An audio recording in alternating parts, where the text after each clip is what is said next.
Agora você ouve uma palavra de vida com o pastor Érico Rodolfo Bussinger.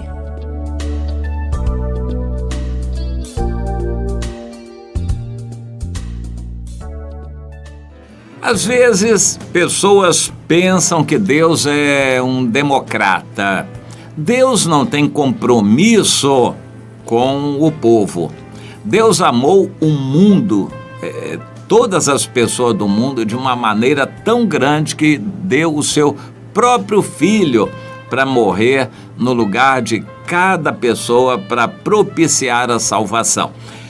Esta salvação vai depender de uma apropriação individual de cada pessoa. Deus amou todas as pessoas do mundo, mas Deus não ama este mundo que está posto no maligno.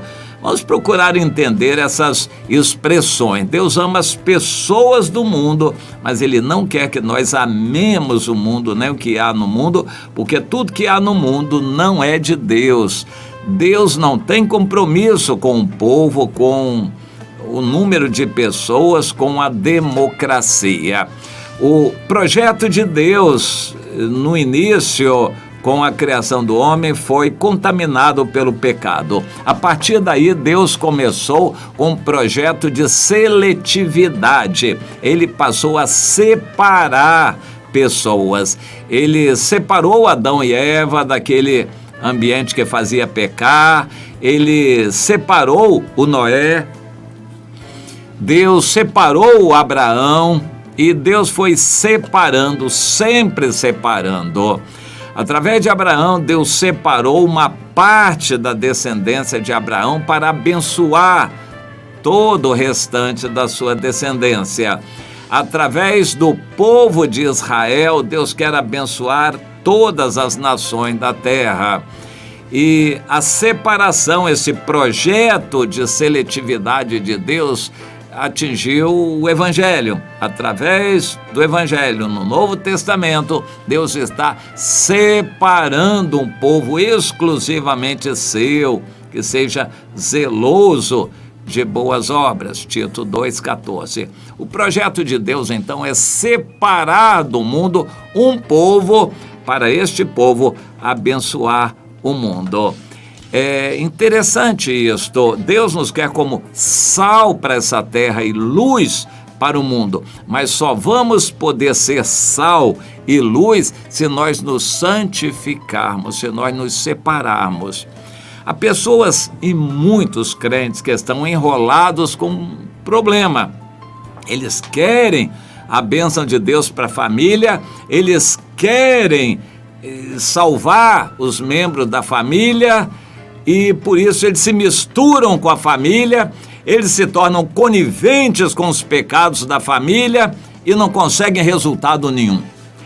É interessante, de vez em quando eu tenho me deparado com isso, e é preciso dizer uma verdade. Você, quando não vê resultado nenhum de Deus na sua família, é porque a sua atitude está errada. Você tem que se separar da família para Deus, para poder abençoar a família. Sempre nos lembramos da ilustração do náufrago. Quem sabe nadar entende isto. Quando você vai ajudar uma pessoa que está se afogando, que não sabe nadar, você nunca pode ir de frente para a pessoa, porque naquela ânsia, no desespero de estar se afogando, a pessoa vai se agarrar a você com todas as forças, e aí vão os dois para o fundo. A pessoa que sabe nadar tem que dar a volta por trás e pegar a outra pelo pescoço, e aí ir nadando com a outra de costas, você segurando com um braço pelo pescoço e nadando com o outro braço. Você tem que se afastar do náufrago para poder salvá-lo. Nós temos que nos afastar da família em direção a Deus. Se você não deixar a família pelo Senhor, você se torna igual à família e cúmplice dos pecados da família. Tem gente que quer salvar a família e não consegue ninguém, porque ninguém se interessa. Por quê? Chega no fim do ano, Ao invés de você vir buscar o Senhor, você vai para as festas da família, cheio de bebedeira, comilança, glutonaria, e você se mistura, se faz igual a eles. É por isso que eles nunca vão vir para o Evangelho, porque você sempre vai ir até eles. É triste isso, mas é preciso entender, você só vai conseguir ser sal se você se separar. Cada um vai ser salgado com fogo, tem que se separar. A sua experiência vai ser dura, Deus vai trabalhar com você, você vai se santificar para o Senhor, para você poder ser ajuda para os outros, sendo exemplo, sendo um instrumento da mensagem de Deus. Só assim você vai conseguir ser bênção para eles. Jesus teve que se separar da sua família natural. Depois, pelo que nós sabemos, toda a família veio a se converter, mas Jesus primeiro teve que se separar da família, e foi duro. Quando a família veio dissuadi-lo daquele movimento com multidões, ele disse: minha mãe, meus irmãos e minhas irmãs são vocês aqui, os que fazem a vontade de Deus. Eu vou repetir antes de entrar no texto aqui em Atos, no capítulo 10. Há pessoas que não conseguem resultado nenhum na família. A razão é porque você não se separa da família para Deus. Você se torna cúmplice dos pecados da família, conivente com tudo que a família faz, todas as festas e bebedeiras e comilanças, você se iguala a eles e por isso você não consegue frutos entre eles.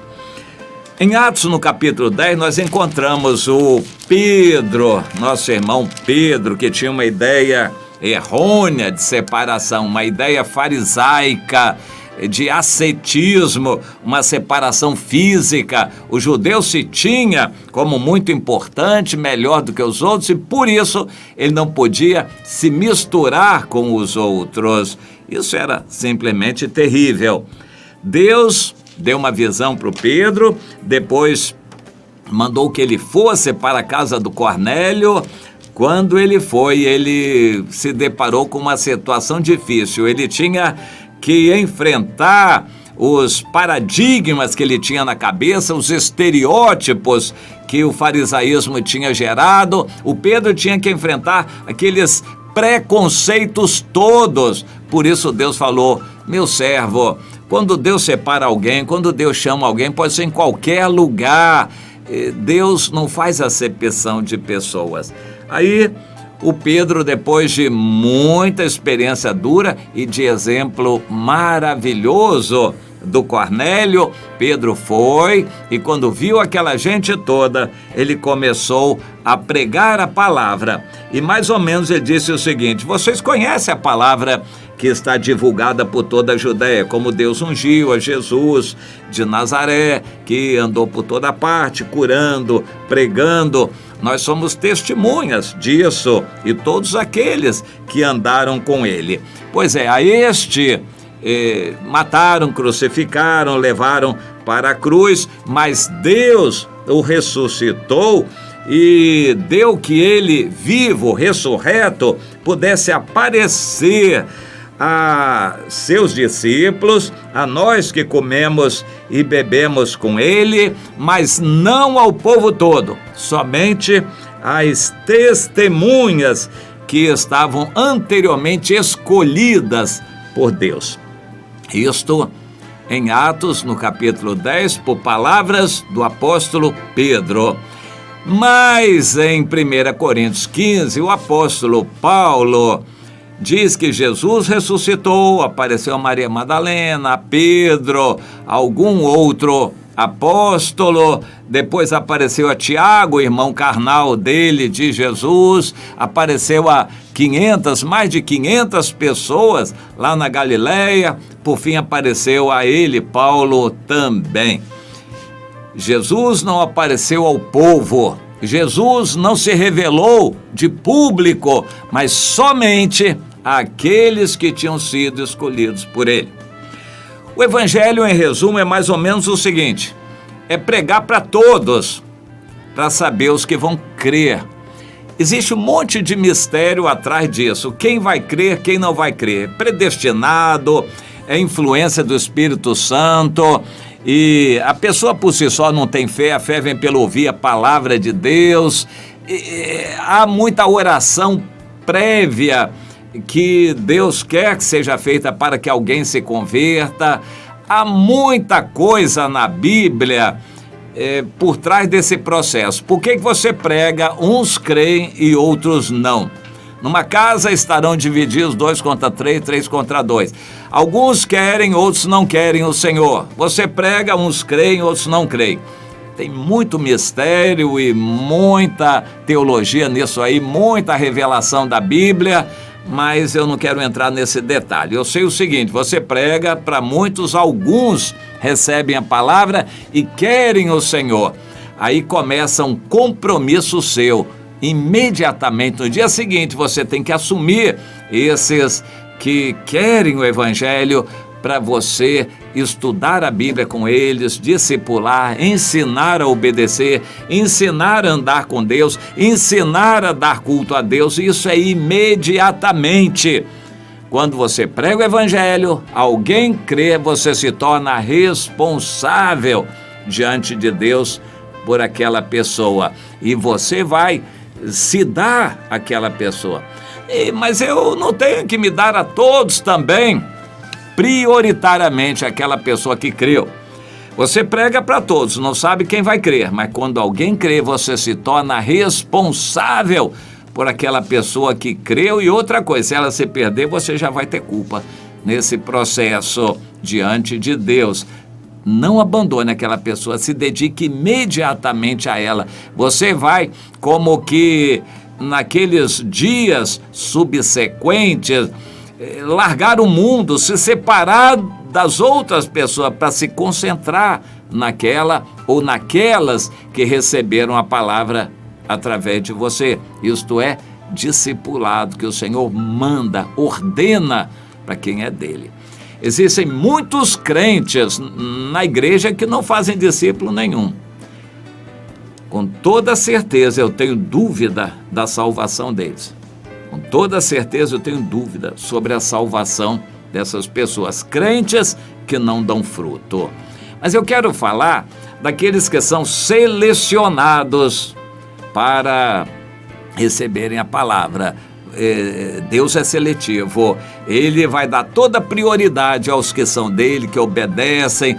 Deus tem um carinho muito especial, Ele quer que você também valorize esses que escolheram o Senhor, que optaram pelo Senhor, que se decidiram pelo Senhor. Entenda isto e não fique se dando aí a esmo para tudo e para todos. Concentre naqueles que receberam a palavra.